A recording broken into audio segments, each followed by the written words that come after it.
The World Peace Dome at Loni was the venue for the 4th National Conference on Media and Journalism on Peace Dialogue and Inclusivity, organized by MIT World Peace University through the School of Media and Communication. This unique and exciting conference also witnessed a session on documenting the past, the present, and the future, chaired by Dr Mukesh Sharma, the CEO of Vishwashanti Darshan and the former Additional Director General of Doordarshan. The participants of the session included K.S. Shridhar, Director Films Division Mumbai, Miriam Chandy Menacherry, the founder of Filament Pictures, documentary filmmaker Farah Katun, and Shilpi Gulati, the Assistant Professor, TISS Mumbai. My question to all of you, since you are such great documentary makers and I am a budding filmmaker, so the question that comes to my mind is that when we make commercial films, so the story is written by us, so that we add characters, we add the story. But when we make a documentary, the story exists out there. That is the truth, that is the reality. So while portraying this reality, we portray the truth. So is it right to manipulate that truth for the with the superior motive to attain peace, but at the same time there are political pressures and many more stuff that makes us gatekeep the truth? So is it right to gatekeep that truth, and how do we maintain a balance in it? Yeah, they will be able to answer it better. But what I read in the past was, if the hunter in a wildlife sanctuary and you find a lion is going to kill a deer, are you going to stop the lion? Don't do it. No, you will make it. So that is one thing there. That's a different truth. The other truth is, a man is running with a knife and trying to kill some animal or something, and you don't want to be done. But you don't want to show it that way. So he will ask you, "Wo gaay kidhar gayi?" You will say, "Idhar gayi." That is also another truth. So this truth has to be balanced in its own way. It is just not, this is the thumb rule. No, thumb rule. They will be able to explain better. Yes. I make documentaries, I also teach, and one of the first things I teach in my class is to say that this idea of documentary equal to reality, you have to interrogate that.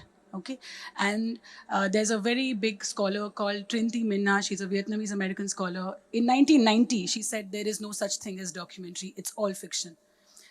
More practically, to talk to you, there's a filmmaker who came to me recently with 200 hours of footage, shot on an issue that happened in Delhi recently.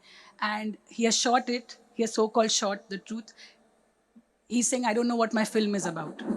Okay, so yes, we are shooting a lot. There is subjectivity to that experience. So this idea that we are filmmakers who will go out there and capture truth and show it to the world has to be interrogated. It's not as simple. And secondly, remember, when we work with people, we actually call them social actors. We work with the script. We work with the narrative of the story. And within those 200 hours, that filmmaker tomorrow is going to pick, 90 minutes. That picking of that 90-minute is a subjective experience where you are working like any other kind of storyteller. Beginning, middle, end, what would be, some of the intense parts and things like that. So my answer to you is that please blur the boundaries between fiction and non-fiction. Look at it like storytelling and tell your story. And always remember, it's not an objective exercise, it's a subjective exercise. A film you make about this space today will be so different than a film I make about this space. So it's that voice of the filmmaker, and within that, your politics will reflect. It will reflect itself. The choices you make, I think, are political choices you make. So that's my answer. Thanks. I hope you Thank you. Very nice. I will just add to this that slightly I'm different from her views in a different fashion. Not that she's saying she's absolutely right. I was here at Yarwada jail. Nobody has entered that. Not that I was taken there, but I had gone there as a public broadcaster. And you know who was inside? Sanjay Dutt. And I was supposed to shoot Sanjay Dutt. I shot the whole thing. He was sitting, doing, in fact, I asked him also, I said, Sanjay ji, आप बाहर जाएंगे तो क्या करेंगे? बोले, sir, मैंने paper बनाना सीख लिया है, लिफाफे बना लेता हूँ, कुछ काम मिलेगा तो मैं बाहर ये करूँगा. I made everything, and I came out, and he was supposed to be released after that, about, say, 6 months or so. And nobody has seen that, because then my own conscience said, why am I doing this? Why am I doing this? This man is now, atoning his sins and sitting here, good, bad, right, wrong, just for the sake of few numbers, and Mukesh Sharma went inside and gave it. It is still lying and classified, and I have said this is not to be shown Doordarshan. So this is your own thing, as you said, one man's meat is other man's poison. How you look at it is that's how it is. Okay, and yes, another question. You mentioned about how we should blur the lines between fiction and non-fiction to actually make a while making a documentary because it's all about perspective. So talking about censorship, so how do you, as a filmmaker, how do you strike that perfect balance between actually showing the reality or fiction and your social responsibility towards the audience as to what you're showing? So how do you strike that balance? I think these questions are definitely interconnected, and I take off from where Shilpi stopped, where a documentary filmmaker today is viewed almost like an author writing a story or writing their own story. So their politics and what they think and their ethics is apparent. It's a point of view in that sense. There is also something that was not addressed, which when Shilpi was speaking, where documentary is in some way creating, constructing truth or in the pursuit of truth, which is not necessarily something that needs to be there in fiction. So that's something that you have to address with yourself. And how you address it with yourself is going to be very apparent in how you tell your story. So that is where the responsibility is. I think the statement that Mukesh sir said right in the beginning, that you kind of live with a film, that is the documentary filmmaker's journey. You live, it's not that you know all the answers, but when you embark on a certain subject, you live with it, and what you learn is what you share. And therefore, it's a layered understanding of a certain situation, and therefore, I think there are multiple truths coexisting in that sharing that you do. Specifically to answer your question on censorship, there are many ways to deal with censorship. Okay, one is how you craft your film, and there are very intelligent ways of crafting your film. Sometimes when we think, "Arey, this will not pass at the censor board," you make subtle changes and it just passes. Second is you don't go to the censor board, because now while we're talking about social media, YouTube, there are so many different spaces where government censorship has not reached, because we're still looking back at a Cinematograph Act, which was made back in the day. The third is that there are many filmmakers who have actively fought against censorship in court and also on the street. So yesterday we were all talking about 2004 Mumbai International Film Festival, where immediately after the Gujarat riots, a certain kind of films were not allowed to be screened because it was a government platform. Right opposite that auditorium, a separate space was established where more than 200, 250 filmmakers called it Vikalp, the alternative, and came together to screen all the films and many more that were not allowed. So remember, if there is control and if there's power, there are many strategies to counter that. That you should always remember. To add with what Shilpi said, even after you make the film and when you are submitting it to festivals, you need to know what the festival organizers are inclined towards. Like some of them, especially the government festivals, sometimes they don't take films, but there are lots of other festivals where you can showcase your film. There are some independent screenings that people arrange in monthly basis, sometimes in 2 months or so. And those spaces are very free, where you can talk without, censoring yourself. So those spaces exist, and I think there are alternatives to everything. You just have to navigate through the road you want to walk on. How the filmmaker will navigate through what he actually wants to show, and how to pass through the censors. Like if you are making a film on a subject, and if there is a commercial film on the same subject, people tend to believe the documentary has more truth than the commercial film.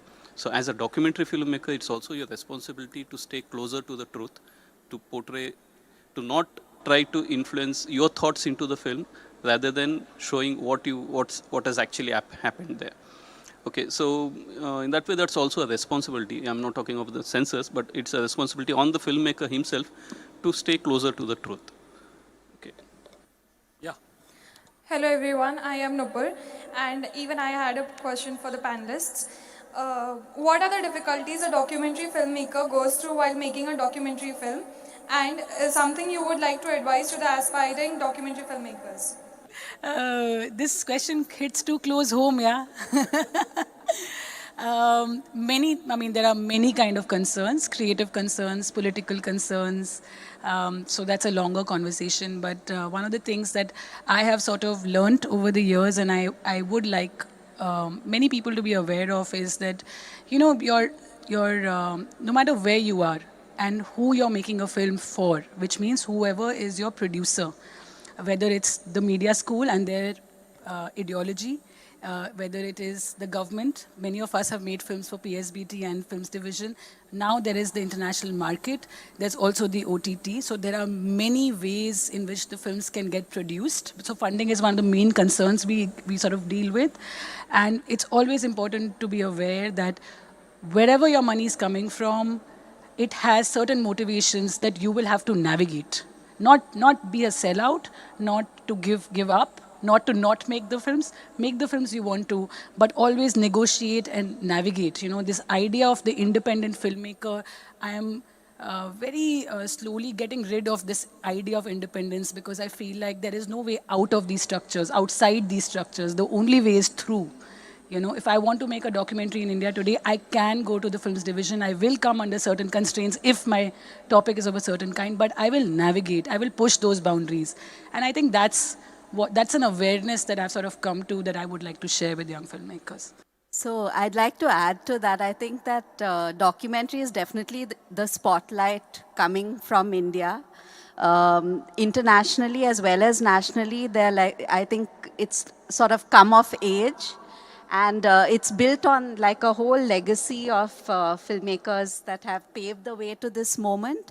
And the challenges are completely new. It's like it doesn't end with getting the funding or the granting to make the film. There is also the permissions, of course, the access, the kind of stories, and finally distribution. I find distribution today of documentary is one of the biggest challenge, to make it a self-sustaining space. And the filmmaker trapped in between, I think for all of us to make this very important space self-sustaining in a way that we can continue to make the films that we want to make and watched by the audience that it deserves to be seen.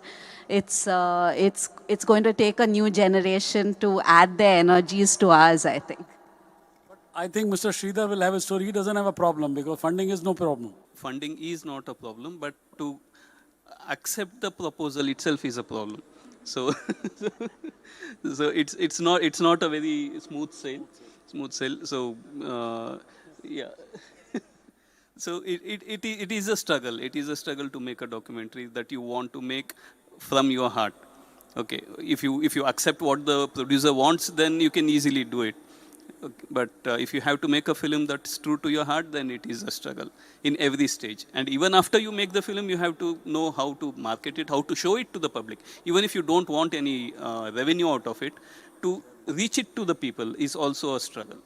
So it's quite a long struggle, and if you are interested, we can have a long discussion on this. You can always, jam it. You can always close it down. So there are rules which our government has put up gradually. And as I said, the first thing yesterday is for our own network broadcasters that half an hour public broadcasting programs, they are supposed to make in their own way.